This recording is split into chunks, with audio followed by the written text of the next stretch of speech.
Well, hello everybody. Welcome to another exciting lecture by your favorite speaker, Dr. Ronald J. Brown.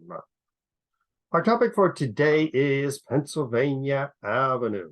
I'm sure a lot of you have been to Washington, D.C. There's a picture of me a number of years ago, standing in front of, I'm sure you'll recognize the building, the White House. Right on Pennsylvania Avenue. That's where I'm standing, Pennsylvania Avenue. So, our topic will begin first with cities, the role of cities in history, how important they are. And then, when the United States became an independent country, we had to build a new capital. Well, what was the message being communicated by this new capital, named after George Washington, gradually taking shape, the emergence of a brand new avenue, and how it became America's main street, linking the Capitol building with the White House. And of course, like every great avenue or every great city, people love to make movies about it. Crime, political corruption, political wheeling and dealing. Well, you're going to have scenes from Washington, D.C.'s wonderful Pennsylvania Avenue. So let us get going. Well, many cities have created empires. When we think of the city of Rome, giving its name to its empire, which went from Scotland to Egypt and from modern-day Iraq to Portugal and Morocco. Babylon gave its name to the Babylonian Empire. And the Aztecs, of course, they had Teotihuacan and Tenochtitlan, and these were the capitals of great empires. Well, some great cities don't create great empires. Some cities just become a capital of a small country, but with a different name. For example, you go to Paris, well, you're in France. You go to Berlin, you're in Germany. But some cities like Rome and Babylon gave their names to an empire. So there were basically cities that created empires. Well, the United States was in a special situation because we were a country that created our capital city. So when New York was abandoned and Philadelphia was abandoned and this brand new city called Washington, D.C. down on the Potomac was being built, the founders, George Washington, Thomas Jefferson, James Madison, and everybody else involved in building a new capital city, look back to other great empires. Tenochtitlan in Mexico. They look back to ancient Rome. They look back to Babylon. And they also look to Beijing in China, thousands of years old as a capital city. They look to Egypt, where I just got back from a couple of weeks ago. Many capital cities. The Arabs established Cairo. The Greeks established Alexandria. Various pharaohs built Luxor and Karnak, and Akhenaten built a brand new city of Amarna. So when the American founding fathers decided to build a city, they probably studied the history of other great cities, as well as the cities of their time: London, Paris, Rome, Moscow, Berlin, Vienna, the great city of Madrid. So capital cities are very important in history. Well, some cities not only found empires as Rome did, but they so marked human history that everybody wanted to cash in on Rome. Well, we had the ancient Rome in Italy of the Roman Empire. Well, when the Roman Empire fell, the Germans decided to build a new empire, and they called it the Holy Roman Empire, centered in Germany. Well, when Constantine the Great built his, what we call today, the Byzantine Empire, he built New Rome, which is today Istanbul. Under Constantine, it became known as Constantinople II Rome. Well, along came the czars of Russia.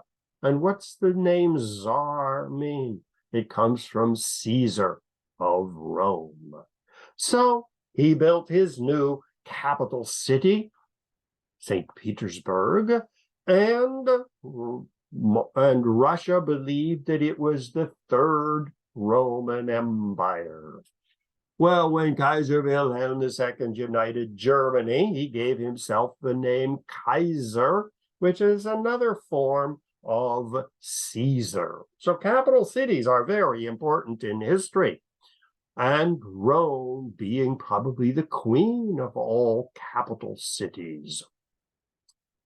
Well, capital cities have their architecture. For example, you have the Arc de Triomphe in Paris, the Triumphal Arch.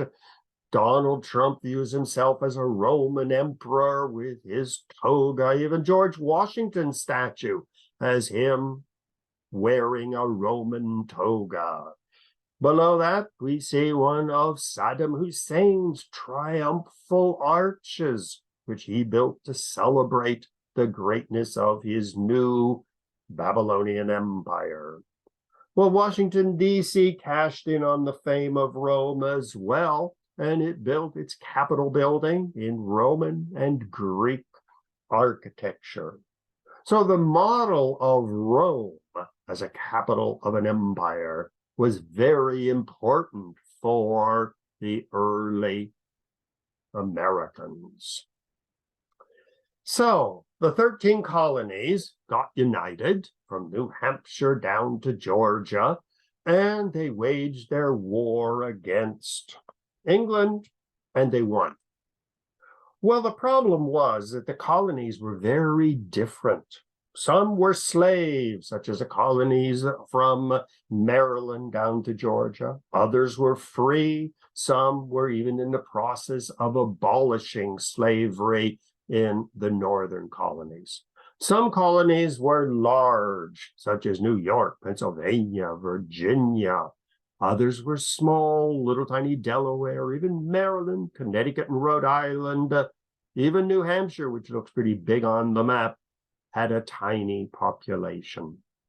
Some of the colonies had big cities: Boston, Philadelphia, New York, Richmond. Others were mainly farming, such as Georgia, South Carolina. Even the bulk of Pennsylvania was a farming area. Some were north, some were south. Some, the majority, were English background, but there were many Germans in Pennsylvania. There were other groups scattered around, the Dutch in New York. You had your first synagogue in New York. Puritans dominated the northern colonies, while the rest were Anglican or Church of England. Some were rich, like Virginia and Boston. Some were relatively poor, like New Hampshire and some of the interior areas of Georgia, the Carolinas, and Virginia. Well, they all planned to grow. When we look at Pennsylvania, we see a straight line as its border on the left-hand side. That's because originally the states claimed everything between the Atlantic and the Pacific. Well, gradually they gave up all of these land claims and they added new states. But the diversity of the 13 colonies was a major issue. So when the 13 colonies finally won the war against Great Britain, they had to decide, well, we're going to have a capital, we're going to have a president, we're going to have a constitution. How are we going to be organized? Are we going to have a big, powerful army? Or is each colony going to have its army? Who was going to pay the debts?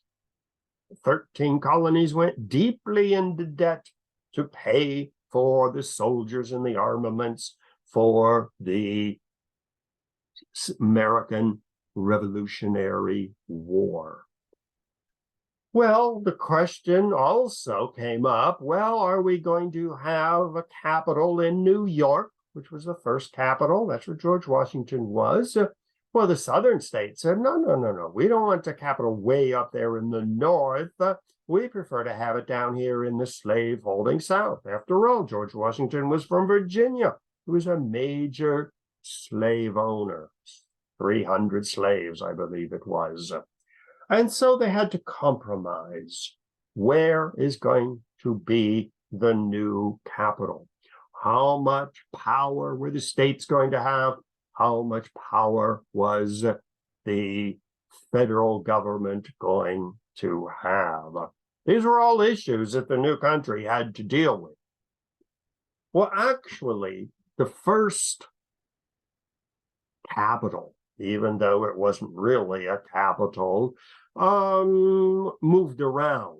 It was in New York during the presidency of George Washington, but it had moved around during the Civil War and even after the war, from Philadelphia, Baltimore for a while, Lancaster, Pennsylvania for a couple of days. And then Princeton, New Jersey, Annapolis, Trenton, and back to Philadelphia. Well, it was decided in 1787 that a new city needed to be built, that we couldn't have it in the north, we couldn't have it on the south. Maybe some point in between would be a logical conclusion. And so they decided they needed a new capital. Well, in 1790, the Congress passed a resolution, and it was called an Act for Establishing a Temporary, 10 years in Philadelphia, and then a permanent seat of the United States government. So it would move from New York down to Philadelphia, and then while they were building a new city, it would remain in Philadelphia. Well, Pierre L'Enfant was hired by George Washington to design a new city. And here we see the map on it. Now, anybody who's been to New York, to Manhattan, can see the aspect of the grid, streets north and south and east and west. But they built a bunch of diagonal streets. And so you see these little white areas where it was a wonderful place for monuments and for trees and maybe big archways and other areas which are very nice. New York didn't have these diagonals. And so when you walk around Manhattan, it's north-south avenues and east-west and streets. But when you go to Paris, you see the influence of Paris on Pierre L'Enfant. It was a combination of the grid plan, north, south, east, and west, and lovely diagonals. This is what Pierre, who called himself Peter when he came to the United States, designed. This was on the map on the right. That was his design for the city. And you can see the grid plan is there and diagonals are there. There's going to be a beautiful city with trees and with parks and monuments and statues and obelisks and all kinds of interesting things.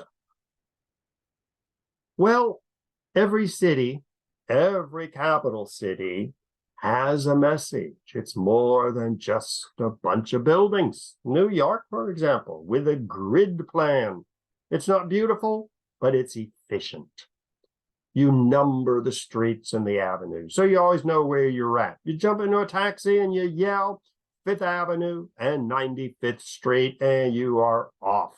You don't have to have funny names for streets. It is numbered. It's efficient. It's business. It's well organized. It's quick. Well, that's the message of New York City. Well, every other major city has its own message. When Peter the Great designed a brand new capital, which he called St. Petersburg, after himself and, of course, St. Peter, he had a message. When you look at the map on the left, you see Moscow, deep in the heart of Russia. Well, St. Petersburg is on the Baltic Sea. So from St. Petersburg, you could get in a boat and you could go to London or Germany or Sweden, or even sail across the ocean to China or America. So his new capital was going to be a window on the West. It was going to be in imitation of Paris or London. And as you can see, the picture of one of the big cathedrals in St. Petersburg, there's nothing Russian about it. It is a Greek temple entrance with a Roman dome on top. That's the type of cathedral that could be in Rome or Spain or London or even New York. So the message of St. Petersburg was, we're no longer a bunch of barbarians running through the forests of Russia, but we are a modern European country. Well, new capitals are being built all the time, and they all have a message. Abuja on the left, the brand new, ultra-modern capital of Nigeria, surging into the future. And its location is important, because if you look at the map in the middle, you see the northern half of Nigeria is Muslim. The southern half is Christian.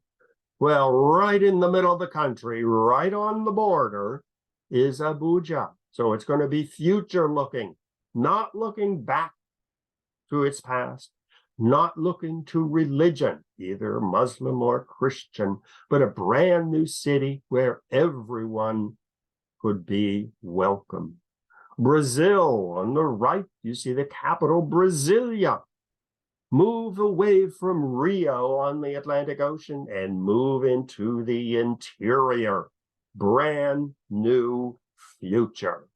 And below that, Kazakhstan, the new capital of Kazakhstan, Astana, ultra-modern, looking into the future, where its Russian population in the north and its Muslim population in the south could work together to create a brand new civilization. Well, that's how Washington took place, with a message. It was going to be modern. It was going to be not northern, not southern, not slave, not free, not Christian, not Muslim. It was going to look back to ancient Greece and ancient Rome. So the architecture of Washington, D.C. has nothing to do with Christianity. It has nothing to do with Judaism. It only looks back to the wisdom of the Greeks, the Republic of the Romans. Well, it was on the Potomac River, which was basically in the geographic center of the coast, although it was in Maryland, which was a slaveholding state.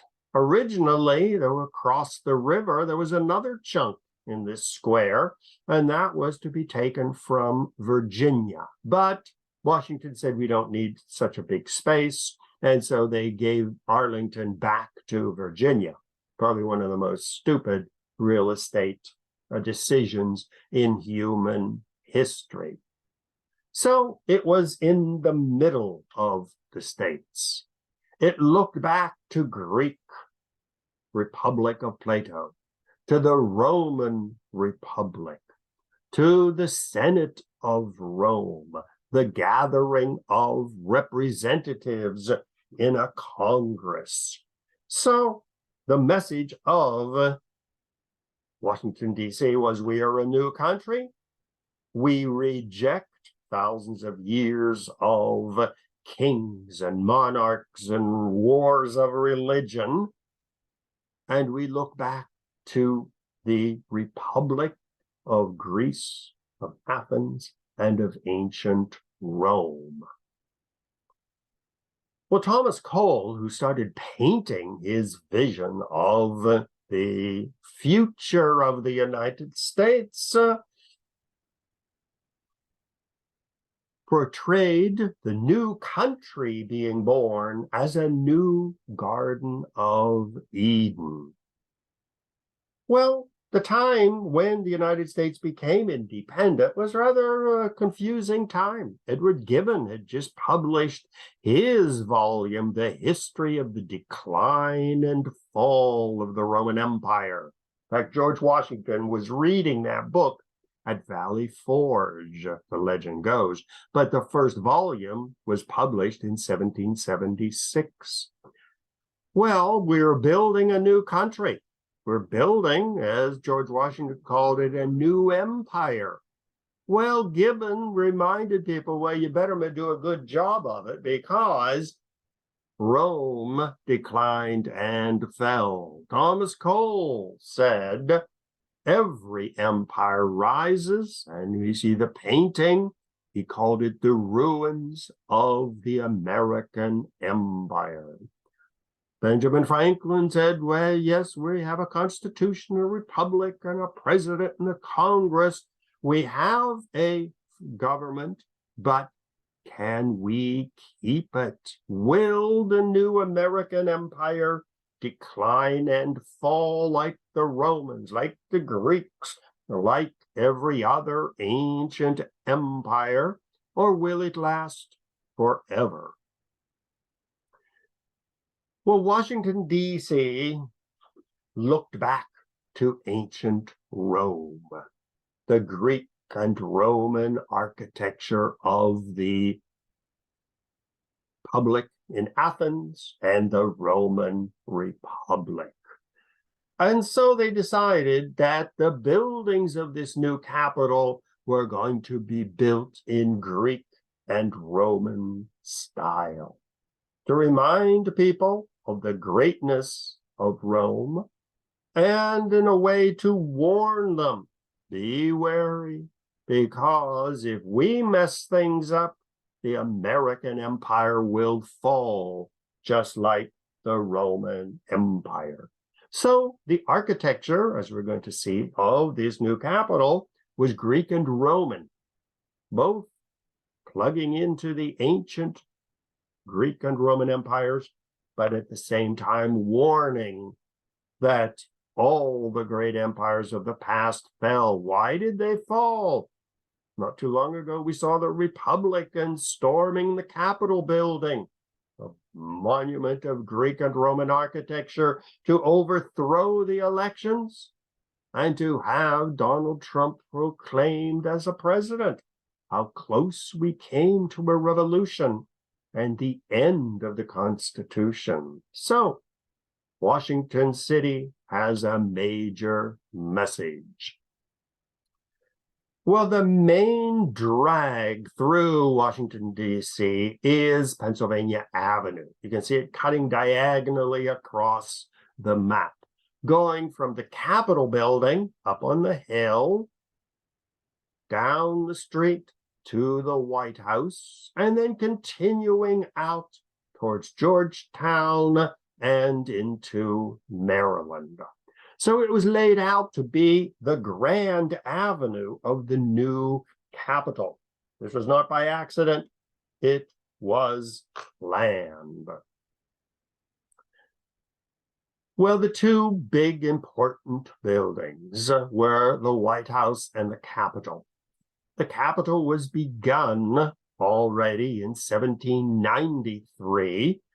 And on the left, we see the way it looked in 1855. The one wing was growing, the other wing was still small. The dome was a temporary wooden structure. Well, the dome started taking shape during the Civil War. This is a major decision by President Abraham Lincoln. Finish the Capitol building, the symbol of the unity of the 13 colonies and of all the states, the symbol of the American government by the people. So on one hand, he was fighting the Civil War to defeat the South, but with the other hand, he was building the dome to complete the Capitol building. This is what the Capitol building looks like today. Greek columns across the front and a Roman dome on top of it. So this was a symbol, not of the presidency, but of the Congress, with the Senate in one side, the House of Representatives on the other. This is the building the revolutionaries of January 6th tried to storm and put on fire, lynch the vice president, and put Donald Trump back in the White House. So when the Republicans attacked the Capitol building, they were basically saying, we no longer accept the Constitution. We no longer accept the role of Congress. And many people viewed it as a sign of the end of the American democracy and the rise of a dictatorship. So, once again, buildings have meaning. In the middle of Pennsylvania Avenue was the White House. This was begun in 1792, 1 year before, or several months before the building began on the Capitol building. It too had a Greek entranceway. You see the triangle with the 4 pillars. That's again hearkening back to Greece and Rome. Well, it was barely, and not even yet completed, when it was burned during the War of 1812 by the British. The United States had invaded Canada and burned the capital of Canada to the ground. And so the British invaded the United States and burned big chunks of Washington. Well, before it was burned, there was one president, John Adams, the second president of the United States, and his famous wife, Abigail, who had moved into the White House, the very first president and first lady to live in the White House. Well, Abigail was probably the most stylish and lavishly spending first lady that we ever had. She almost drove the country into bankruptcy because she insisted on making the White House as beautiful and as culturally sophisticated as the palaces of kings in Europe and in Asia. So she decorated it lavishly, had grand balls, magnificent champagne dinners, and really made the White House into a rival to the great palaces of the kings and czars of Europe. 1.2 miles separate the White House and the Capitol building. Here we see the facade that we see from Pennsylvania Avenue at the top with the Greek entranceway. The backside has its rounded porch with, once again, Greek columns. Thomas Jefferson made Pennsylvania Avenue an important avenue because on March 4th of 1805, he was inaugurated at the incomplete Capitol building, where presidents until today take the oath of office. And then he mounted his horse and his family in carriages, and they processed down Pennsylvania Avenue to the White House. This was the first Pennsylvania Avenue inaugural procession. Now, Grand Avenues, whether it's the Champs-Élysées in Paris, Paseo de la Reforma in Mexico City, Nevsky Prospect in St. Petersburg. A Grand Avenue is more than a place for traffic. It is a stage where grand events are celebrated.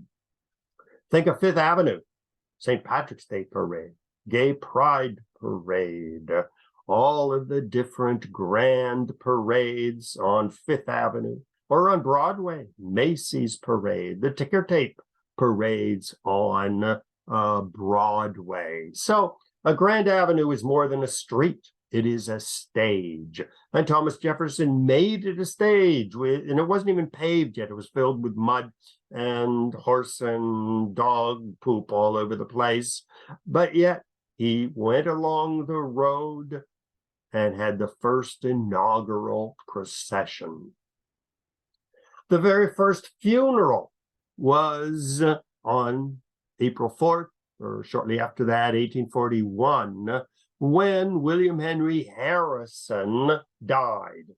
Well, he had his inaugurational procession on March 4th, 1841, and just a couple weeks later, 31 days later, his funeral procession was on the same avenue.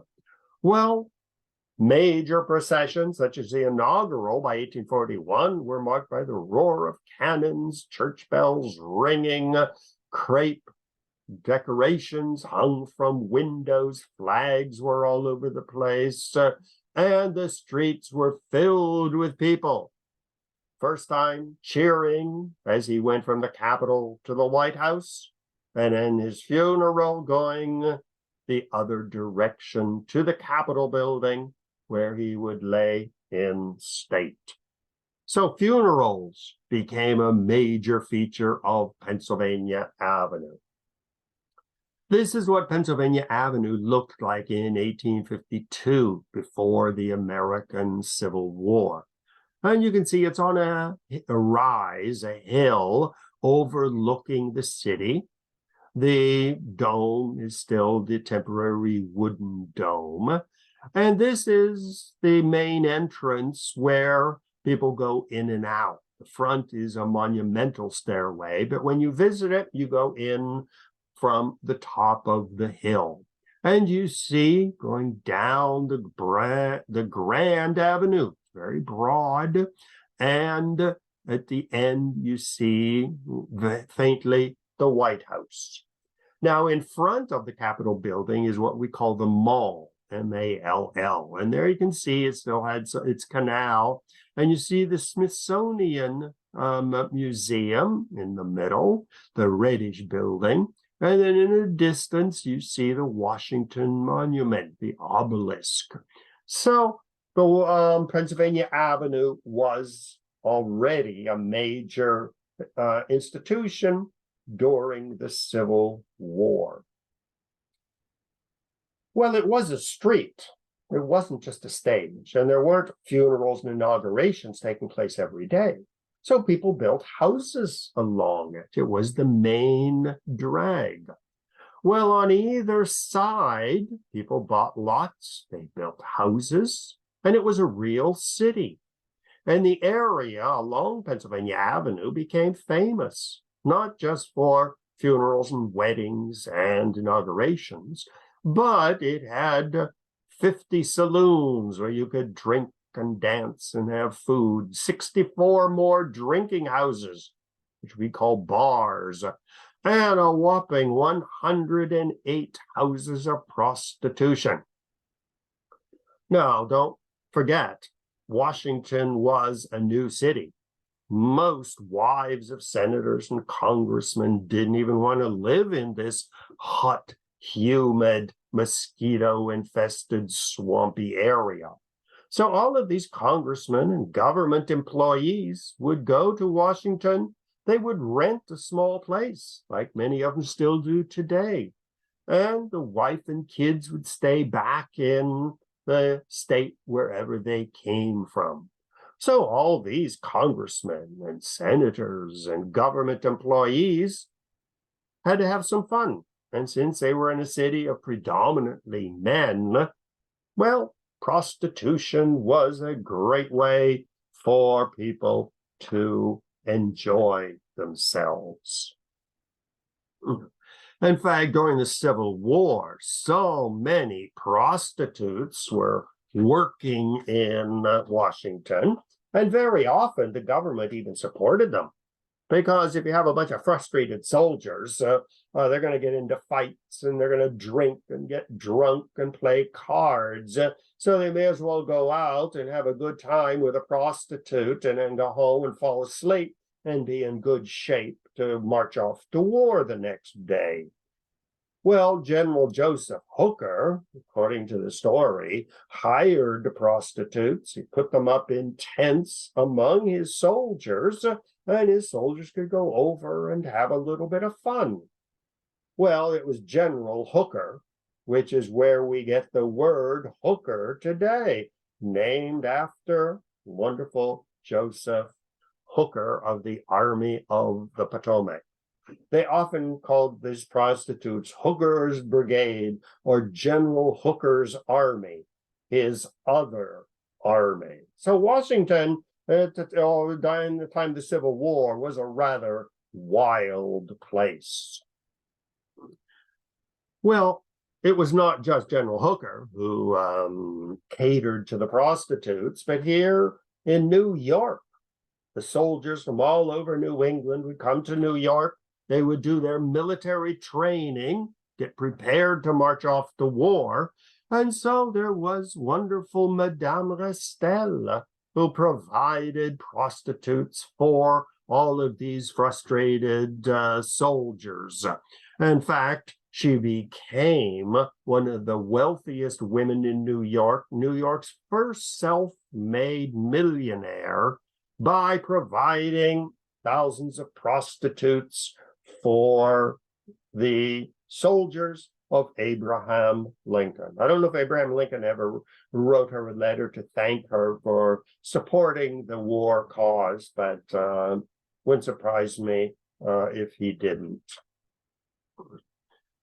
Well, during the Civil War, whenever a new unit of soldiers could tear themselves away from the bars and the prostitutes, get in their uniform, and get into formation, during the war, there were constant parades of soldiers up and down Pennsylvania Avenue. The one on the left, see a bunch of soldiers marching down. In the distance, you see the Capitol building. By 1865, the dome was already taking shape. Very often, the president would go out and sit in or stand in a reviewing stand and watch the soldiers march by. For many of them, that would be the last parade they would ever experience because they were marching off to war. Well, of course, Lincoln's funeral was a major occasion on Pennsylvania Avenue, April 19, 1865. The procession started from the White House at 2 p.m. and proceeded up the avenue to the Capitol. Bells were ringing.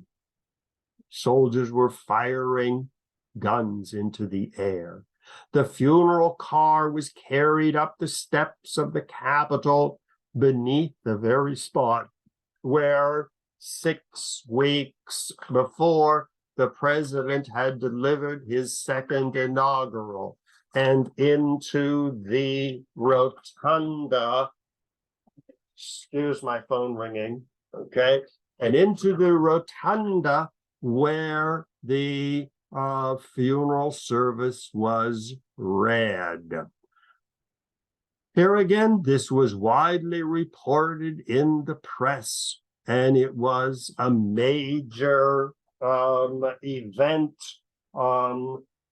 in the history of the avenue.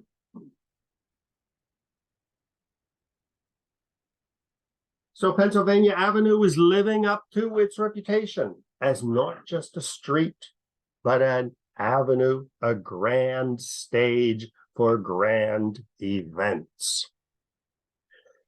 Well, Abraham Lincoln was not too happy that Pennsylvania Avenue had become a center of bars and prostitutes and dogs, and people kept cows and pigs and chickens in their backyard back in those days. And so he hired a man named Mr. Downing to clean up the area. And so Downing started demolishing a lot of the older rundown wooden houses and expelling the prostitutes to at least a couple blocks away from the avenue, and to make Pennsylvania Avenue into a grand avenue that would be a pride for the country. Well, his plan was inspired by the grand avenues of Europe once again. On the left, you see the Mall, which is the Grand Avenue of London, going from Buckingham Palace with statues, paved red, the only street in England which is allowed to be paved in royal red, and going down to the Admiralty Arches in the middle of London.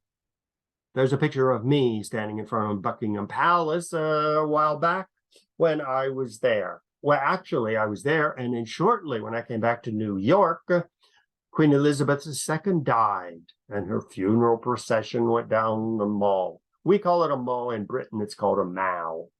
And then shortly after that, Charles was crowned, and Queen Camilla was crowned, and then they went up and down the mall to celebrate their coronation. So within a period of a short while after I left, there was both a funeral and a coronation. Well, Downing, in addition to building and restoring Pennsylvania Avenue, he also laid out what we call the Mall in Washington, D.C., whereas the Mall in Washington, D.C. is not a street, but it is a giant park with the obelisk. You see the Lincoln Memorial at the bottom. And up at the top in the right-hand corner is the Capitol building. So that became the answer to the English Mall. But Pennsylvania Avenue remained the Grand Avenue for grand events. Well, gradually, as the older buildings, which you see on the right, and the houses of prostitution and the bars and the rooming houses were torn down, and as Pennsylvania Avenue was paved, gradually some important buildings were being built. One of the very first was the Treasury Building. Here again, we see the Greek influence in 1836. This was one of the more magnificent buildings, and one of the very first truly monumental buildings to be built along it. This is the organization which controls all of our money. Other buildings were being built.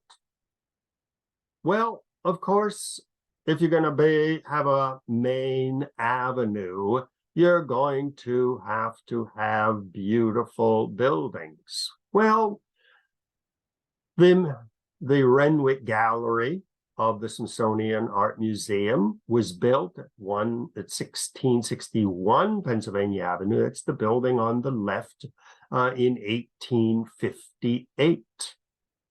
And here again, it was rather Victorian architecture, and it was not very welcomed Even the Smithsonian Museum, which you see in the middle at the bottom, which is on the Mall of 1847, was not Greek and Roman architecture. Everybody agreed that Washington should have Greek and Roman architecture, no Victorian buildings, no Gothic buildings such as St. Patrick's Cathedral. Washington was going to be linked not to the Christian Bible, not to the Jewish Bible or the Quran or the Buddhist Bible, but it's going to be linked to ancient Greece and Rome. Well, it was Ulysses S. Grant who in 1876 made major improvements. It was permanently paved with asphalt. Asphalt came from South American island of Trinidad. It was a type of petroleum that when it was exposed, it would harden. And so Pennsylvania Avenue became paved. It was starting to get beautiful buildings, and it was extended deep into Maryland, one long continuous avenue. In fact, they claimed that Pennsylvania Avenue was 35 miles long. Now, it is claimed that Broadway in New York goes a whole length of Manhattan, jumps over the Harlem River, and then up through the Bronx. Some people even claim that Broadway goes the whole way to Albany, which would probably make it much longer than Pennsylvania Avenue. But for most people, Broadway is in Manhattan, and Pennsylvania Avenue is basically the famous stretch from the Capitol to the White House. Another famous building is the old post office, Victorian architecture or Romanesque architecture. But inside it has a magnificent open courtyard, which you can see in the picture on the left. This was built in the late 1890s, and that was the building that Donald Trump managed as his Trump Hotel, which was very controversial. He'd overcharge all these foreign diplomats and made a fortune off of that hotel. But it is no longer a Trump Hotel. He had to get rid of it, and it's now being turned into offices or something. The Great Macmillan Plan of 1901 laid out a monumental center for Washington. It's in the form of a cross. You see the Capitol building on the right going down to the Lincoln Memorial, with the Mall going through. And then from the front door of the White House, going down to the Potomac River, made the other wing. And they were all connected by a diamond-type shaped collection of streets, but yet Pennsylvania Avenue remained 4 times as wide as every other avenue. And this was to really transform Washington into a major world quality capital. The district building, which governs the District of Columbia, it's not a state, was built in 1908. Many people in Washington have demanded that the District of Columbia become a state, but this would have to be approved by Congress. And so home rule for the District of Columbia probably isn't going to happen anytime soon.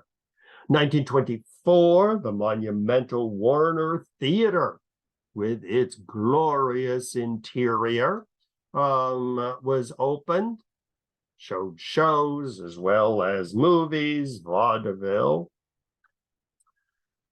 A big protest was held in 1894 when Cox's Army of the Unemployed marched during the economic panic of 1893. So in addition to buildings, Pennsylvania Avenue became a center for protests. The great 1894 protest. Next came the great Ku Klux Klan March of 1925. Thousands of white-robed Ku Klux Klan members marching down Pennsylvania Avenue, Capitol Building to the White House, to reinforce racism, segregation of the United States. Well, gradually, during the 1960s and before, Washington, D.C. started declining. The well-to-do white people moved out of the city, and huge numbers of blacks from the South moved in. And once again, Washington started becoming a rather underdeveloped city. A lot of the residential areas, the houses were chopped up into little apartments, and crime and drugs, gang warfare started really making Washington into a less and less welcoming place. Well, in the 1960s, there was another initiative, such as that of during the Civil War, to make Washington, D.C. beautiful again. The National Capital Planning Commission, Pennsylvania Avenue Initiative, was basically aimed to make Pennsylvania Avenue, the Mall, and the rest of downtown Washington a pleasant place to live. Another great event in 1963 was, of course, JFK's funeral. And this featured the first riderless black horse, which had been used for George Washington's funeral procession in 1799. And that has become a feature of the presidential funerals. Well, Pennsylvania Avenue was losing more and more of its smaller buildings and being replaced by the ones we see in the picture on the left, these big, very anonymous glass buildings with not much color. There were a few attempts to restore the Greek and Roman influence on Pennsylvania Avenue, such as we have the Department of Justice building, which was open in 1935. And here again, we see a Greek temple superglued to the exterior of a rather nondescript office building. The FBI building of 1975 scandalized a lot of people because it had no even hint of the Greek and Roman origins of Washington, D.C. But unfortunately, more and more of Washington, D.C. is being filled with these rather uninteresting cement and glass buildings. The Ronald Reagan Building for International Trade at least attempted to have some pillars on the corner and a nice rotunda inside, once again trying to recapture the glories of ancient Greek and Roman republics. Well, the Avenue is not just a stage for grand national events and protests and a grand avenue in the middle of a capital city, but it has really captured the imagination of a lot of writers and artists. novels such as that by J.A. Rich, Pennsylvania Avenue, Nightmare Along Pennsylvania Avenue, A Pestilence on Pennsylvania Avenue. Here again, crime, politics, scandals, Monica Lewinsky, assassinations in Washington always focus on Pennsylvania Avenue. In fact, A Pestilence on Pennsylvania Avenue has a subtitle, The Impact of Disease Upon the American Presidency.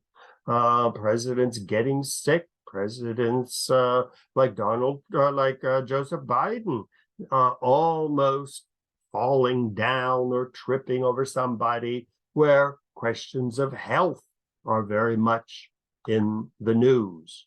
Political intrigue, Pennsylvania Avenue profiles in backroom power. Insurrection, the attempted coup d'etat to take over the government of July 6th. America's Main Street, the future of Pennsylvania Avenue. What kind of street is it going to be? Another wonderful book, Pennsylvania Avenue, celebrating the glories of political power. Murder at 1600 in Washington, D.C., and reflected in his glasses. You can see Wesley Snipes' glasses, the right lens, you see the White House. Other movies are very often showing views of Pennsylvania Avenue, such as Wonder Woman there. I don't remember what she was doing in Washington, and I never watched any of the Wonder Woman movies, but evidently she had something to do with Washington. The Angel of Pennsylvania Avenue, Central Casting, Pennsylvania Avenue, film industry in Washington, D.C. Women's March, again, very important part of protests, gay marches, women's marches, minority marches, Muslim marches, protesting racism and discrimination in the United States. So we have just visited one of the great capital cities of the world. This one was Pennsylvania Avenues. So if you'd like to contact me, it's ronbrownmedia@gmail.com. I'll always love to get feedback from people who watch my videos, and I look forward to hearing from you, and I'll probably be seeing you again sometime with another exciting video by Dr. Ronald Brown. Thank you for joining me, and I hope you enjoyed the talk.